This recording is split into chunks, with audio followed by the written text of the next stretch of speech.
একটি ছোট্ট রোবট জঙ্গলের পাশে হাঁটছে। হঠাৎ সে মাটিতে একটি উজ্জ্বল বীজ দেখতে পায়।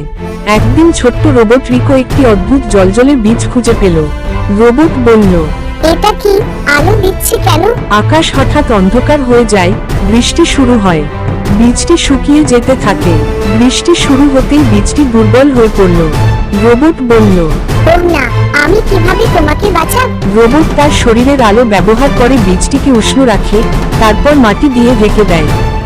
রিকো তার নিজের শক্তি ব্যবহার করে বীজটিকে রক্ষা করার চেষ্টা করল। বীজ বলল, ধন্যবাদ বন্ধু। পরের দিন সূর্যের আলোয় বীজটি একটি সুন্দর আলো ঝলমলে গাছে পরিণত হয়। পরদিন সকালে সেই বীজটি একটি জাদুকরী গাছে পরিণত হলো। রোবট বলল, ওয়াও, তুমি তো অসাধারণ।